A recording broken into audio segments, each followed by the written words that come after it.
Look at that explosion! Oh my God! Let's get out of here! Explosions in St. Petersburg and Moscow caused a state of emergency evacuation and the metro being blown up. Muscovites, people from Moscow, Are in panic. High-rises are burning. Russia is plunging into blackouts. A series of attacks on power plants in the Moscow region.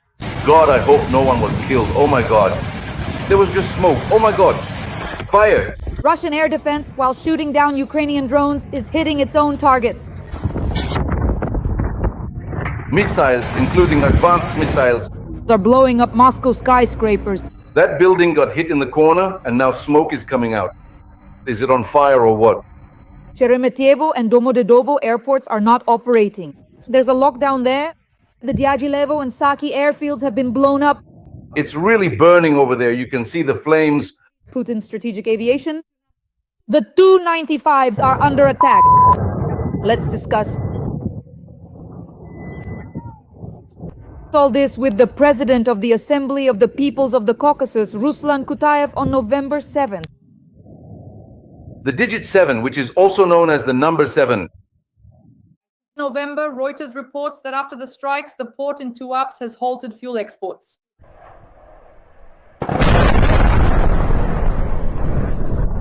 Drones have attacked the largest power plant in Russia, the Kostroma GRES. God, I hope no one was hurt. Oh my! There was just smoke. Oh my! There are explosions, a fire on the premises of the facility. The Kostroma GRES has an installed capacity and is the third largest thermal power plant in the Russian Federation. We attacked Simferopol. There's an oil depot on fire there. Krimneft is beat. Military bases and airfields in occupied Crimea were also attacked. In Volgograd, there was a strike on Lukoil Volgograd refinery. We also attacked the Lukoil Kstovo oil refinery. Today, Russia is experiencing a series of large-scale blackouts. Over the past 10 days, we have attacked 10 thermal power plants.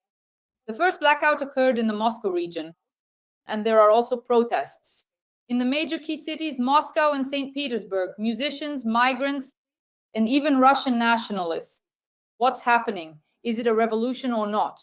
We'll discuss this with the President of the Assembly of the Peoples of the Caucasus, Ruslan Kutayev. Ruslan Kabich, welcome. Dasha, thank you, and greetings to you and to our esteemed viewers. There is a turbulent situation in Moscow and St. Petersburg. Nationalist marches, migrant riots. The National Guard and the FSB are joining forces to carry out arrests and raids on migrants. They go out into the streets with bats, fighting. It's just some kind of crazy brawls happening. Musicians are singing anti-Putin songs like Swan Lake. I want to look at the sea. Let the swans dance. But they get arrested, and that's also the work of the Russian security services. What do you think? It's clear this is classic societal behavior when the authorities are weakening. When the people's patience runs out, or at least when there is widespread dissatisfaction and serious grievances against the authorities, and a lack of trust in the government emerges. And all this discontent manifests itself in different ways. For example, the same migrants, thousands, tens of thousands, even hundreds of thousands who work at various enterprises, these people have already started experiencing delays in receiving their already meager wages. For instance, an average Russian, a local, doesn't go to work at the gas processing plant in his city because the salary there is only about 27 to 32,000 rubles. But migrants do travel there. They bring them in and often herd them in. On the one hand, they publicly deport or expel about 100 to 200 people officially, but on the other hand, they bring in thousands. Why? Because even the few enterprises still operating in Russia are at risk of shutting down. This is the trend and the behavior we're seeing. And why are migrants expressing dissatisfaction today? Because those meager payments have stopped or are being paid out irregularly. As for the rest of Russia, the whole country is sinking deeper into serious problems day by day. They've started looking for someone to blame, never the authorities. They're always looking for someone. Well, of course, it's the migrants who are to blame. They came here and now they're being blamed for all the problems in Russia. And then they formed a group of women from Ryazan, Ivanovo, and Kostroma who would come to government offices and ministries in Moscow and demand, give us the lists of Jews because they're the ones responsible for all the troubles in Russia. Jewish lists are already being actively compiled with claims that they were deliberately planted, that they're intentionally destroying and undermining Russia. So this diverse, multifaceted, and motley behavior, all of it points to the fact that the authorities are weakening and that governing the country is becoming increasingly difficult. And just a moment ago, you were talking in detail about the various different types of operations that Ukraine has carried out and conducted in a number of different areas and regions within Russia, destroying and damaging things like power plants, oil refineries, industrial facilities, and so on. And all of this, when considered together, creates and contributes to a certain mood or atmosphere. Right now, Russia is entering a period of turbulence in every sphere. There isn't a single area in Russia where they could say, thank God, at least here things are good, we can focus on something else. Everything is falling apart for them, everything is breaking down, and everything breeds distrust. And winter is coming. Winter is coming, and just imagine any city. Let's not take Moscow. Let's leave out St. Petersburg. Think of Ryazan, Ivanovo, or Perm, or Nizhny Novgorod. These are not small cities. And if an entire district's heating system, for example, fails, or if a substation that supplies electricity goes out, what then? And outside, it's minus 30 or 40 degrees Celsius. All of these people are unfortunately doomed either to freeze in the harsh, unforgiving cold or to be thrown out onto the streets in this bitter, relentless winter weather. That's why the coming winter will be a very serious test. For some reason, I'm convinced there will be riots, but to provoke Russians into rioting and to predict riots would be self-deception. They don't rise up in riots. When your home is like a refrigerator, a freezer, and it's impossible to live there, at the very least, they'll have to hang around outside. And as one viewer wrote to me and said, Ruslan, wet firewood doesn't burn, it only smokes. Who will bring them dry firewood? Out on the street, they'll be cutting down trees and pretending that this wood is burning and keeping them warm. That's the current state of things in Russia itself, and in Moscow in particular. I'm always interested in Moscow's behavior from different sources, from different communities. For example, I have good, very good, well-established relationships with Tajiks and Uzbeks. We have direct relationships, we call each other, and they talk about the peoples of the North Caucasus. Everything is tense, like a string that's been over-tightened and is about to snap. This is the state that Russian society finds itself in today. Alexander Mikhailovich, of course, we will talk about blackouts, strikes on thermal power plants, and Madyar's work. But I would like to ask you about these marches of Russian nationalists that are taking place in Moscow. Do you think these are marches of discontent against Putin, or are they just marches that have no real meaning? No. These demonstrations are not directed against Putin himself. Rather, these marches are carefully organized, and these groups are deliberately created by the FSB, the Federal Security Service. Absolutely nothing happens there without the involvement or oversight of the FSB. It is enough to say, as was mentioned here a bit earlier, that if, for example, two young women who are musicians go out and do anything at all, even if they simply hum a tune or play something on the guitar, I don't know, anything, even a melody that seems suspicious, they are detained, taken away, and criminal cases are opened against them. This is Russia. This is the FSB, the Federal Security Service, trying right now. Yes, they are actively trying. Until Russia completely collapses and kills everyone in the ruins, they are still trying to get out of the war. And this discontent is specifically against Putin, so that somehow, before this crisis, before Russia's collapse, they can get out of there. The Russian marches are organized by the FSB. This is at the level of, let's say, the more uncouth part of the population. They blame everyone except themselves. At the same time, at the level of Dugin, Prilepin, and others, Glaziev, that same deputy in some state dumas, they have also started, and this is no longer coordinated with the FSB, but rather an independent Russian way of thinking, to spread the idea that Jews are to blame for all their troubles. So just imagine, at the bottom, among the more uncouth, there are accusations against migrants, while at the top, they have now started spinning this narrative that it's all being done deliberately to destroy the Russian country, the Russian state, and that it's the Jews who are behind it. These are two opposing movements. These two locomotives racing along the same track will eventually have to collide at some point. And there's no way to escape this problem. That's it. And why, people ask, why is the FSB doing this? The FSB is doing this because having power and authority, having, let's say, the ability to control society, they want to stop this war. The FSB doesn't want to fight. The FSB understands that in the end, the result of the war will be that they will all be buried under the rubble of power. They want to become a player who will participate in negotiations with the so-called Ukraine, with the so-called Europe, in order to remain in power and in control of post-Putin Russia. That's the main secret behind their behavior. But Putin doesn't. For Putin, any negotiations mean the end. It's a conflict. It's a significant conflict occurring at the very highest level of state power within the Russian Federation. Alexander Gavrilovich, in your opinion, why is the FSB joining forces with the National Guard to fight migrants at this moment? Because I looked into it, and these raids against migrants, against migrant riots, are being carried out as a joint operation by the FSB and the National Guard. But the National Guard, by its very purpose, by its official charter, and by its established regulations, is specifically supposed to participate in such activities and operations. The National Guard and the FSB, however, are not allies, nor do they cooperate or work together in any official capacity. This is not if, say, some offenses or street disturbances occur. In that case, the National Guard, once again, according to its regulations, is supposed to be involved there. And that's all there is to it. I mentioned this a little earlier. If they are officially deployed, we are shown how Tajiks, Uzbeks are rounded up. There we see 200, 1,000 people. On the one hand, they are being taken out, but at the same time, more are being brought in. On the other hand, if 1,000 are taken out, 5 or 10,000 are brought back in. Why? If the presence of migrants in Russia is stopped now, Russia itself will come to a halt. No one will work, nothing will move. Russians have stopped working. Those Russians who remain, the young people, have been taken out so that these riots and all sorts of persecutions at the level of society, on the streets, at the very lowest levels, are all that's left. There are no people.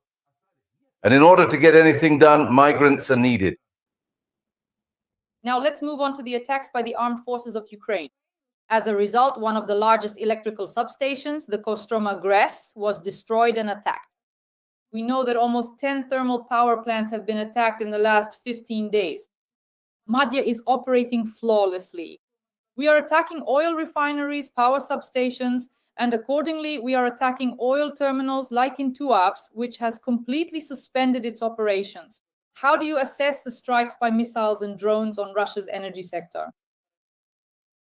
I think, not just think, in fact, I am absolutely convinced of it, that it is, without a doubt, precisely Madhya, the highly skilled and strategic commander of the drone forces, who is actively paving the way, carefully creating and establishing the routes and pathways that missiles may, and most likely will, eventually follow. The damage and destruction caused by drones and the damage, devastation, and catastrophic impact that can be inflicted by missiles are vastly different in scale, magnitude, and overall effect. If, for example, drones manage to shut down an oil refinery for a week or a month, missiles could leave nothing but a crater where that refinery once stood. In other words, even afterwards, this industrial facility is no longer considered. It simply doesn't exist anymore. We already know that oil refineries are now appealing to the government, to Putin, asking for financial support so they can restore their facilities, because they can't keep up with repairing the damage from new attacks, especially in the cracking units where oil is processed and gasoline, diesel, and fuel oil are separated and delivered as pure products. This part is being destroyed because without it, you can't get the finished product.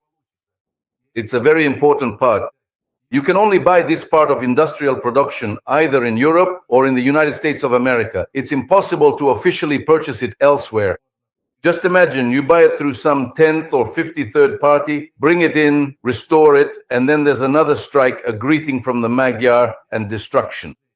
And this keeps repeating. I'll say it again, just to make it absolutely clear And to emphasize the point, strikes with cruise missiles are expected, and that includes possibly even Tomahawk missiles. And, well, excuse me for repeating myself, but there are missiles from Britain. There are also missiles from Germany. And these missiles, yes, their range is a bit shorter. They can't fly 1,500 kilometers like the American ones can. But even so, in the near border regions, let's say at the level of Voronezh, Belgorod, Kursk, Oryol, Lipetsk, and not to mention the Rostov region, they can also destroy targets there. So it's a grim outlook, and the situation remains very concerning. The threat is real, and it should not be underestimated, especially for those living in these areas close to the border. Right now, expectations in Russia are bleak. They're bleak because if they start destroying infrastructure, specifically energy facilities, how are those supposed to be restored? In Ukraine, as I've said many times before, when I was there and traveled near the border, I saw long lines of various Ukrainian vehicles with trailers in the back, and on those trailers were small power stations, diesel engines generating electricity.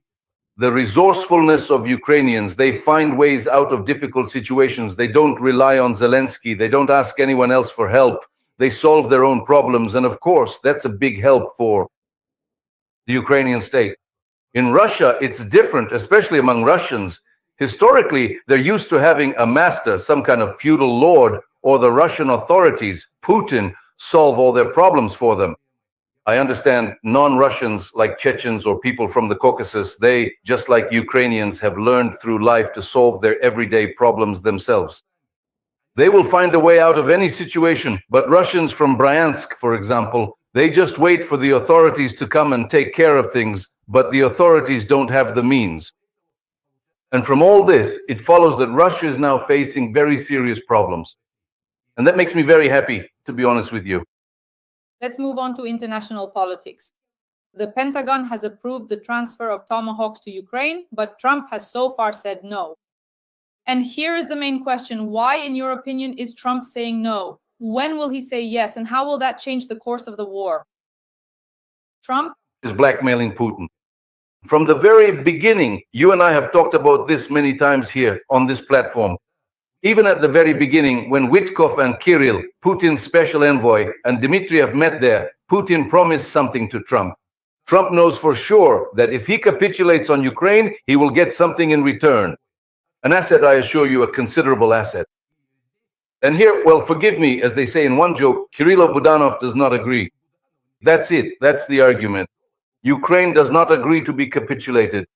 And so let's agree on this point. Excuse me for a moment. Let's come to a mutual understanding that what we are saying is that Trump is blackmailing Putin and is attempting to force him to act in a certain way, even though he hasn't capitulated Ukraine. But let's be honest, let's admit it, by not providing the crucial weapons and military support that Ukraine truly needs, he is in reality weakening Ukraine. And this is Trump's deliberate behavior. Trump has always been on Russia's side. He has always been on Putin's side, and he continues to do so. And when he gives something to Ukraine, he has no other choice. It's only because he has no way out. And today, what? Is Trump in a cheerful mood? Nothing of the sort. There has never been such distrust toward a president in history. Historically, 67% of the population of the United States does not trust him. Americans do not trust him.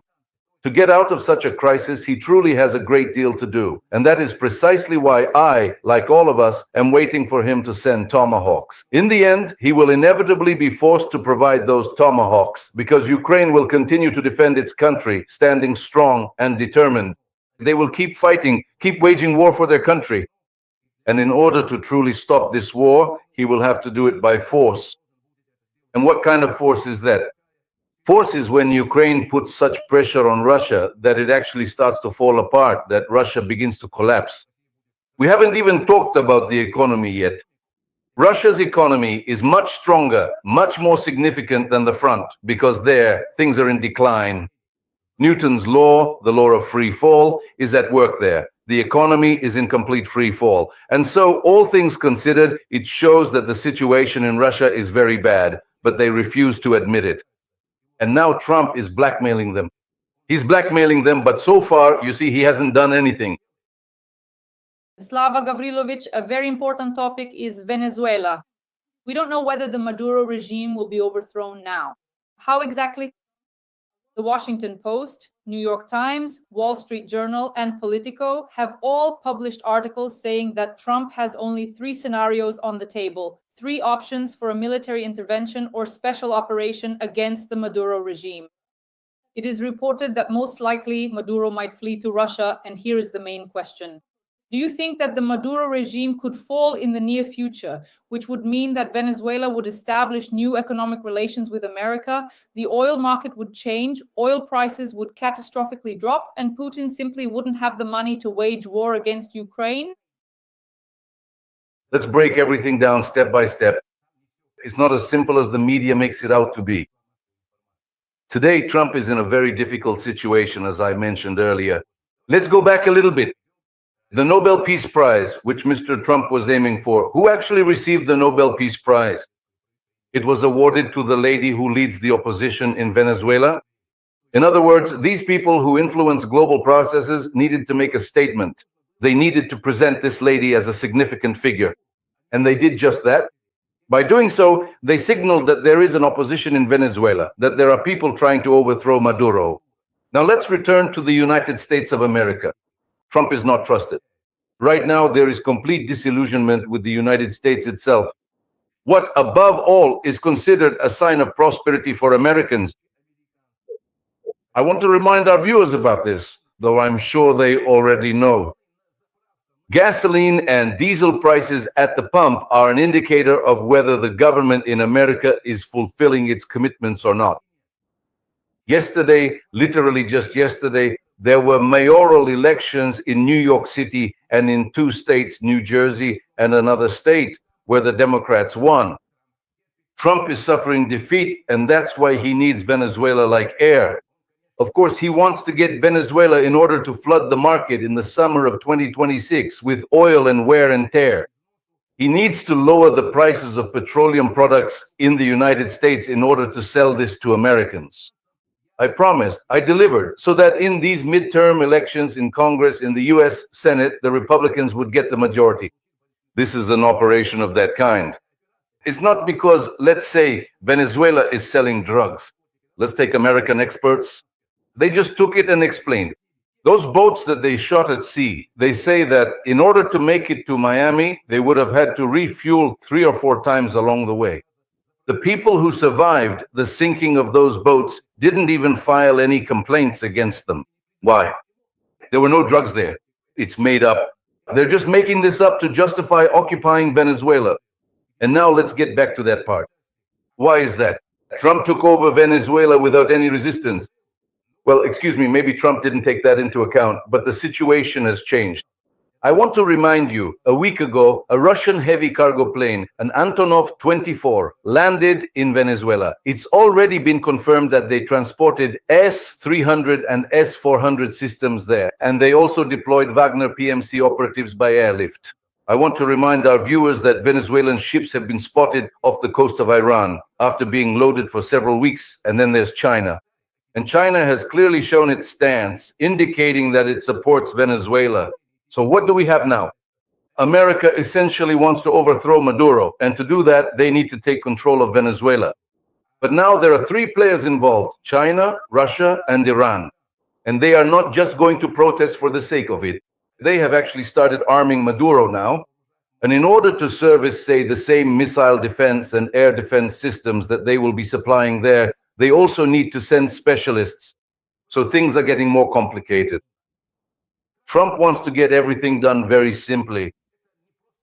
But this isn't just about making a deal. This is geopolitics involving countries with their own interests. I understand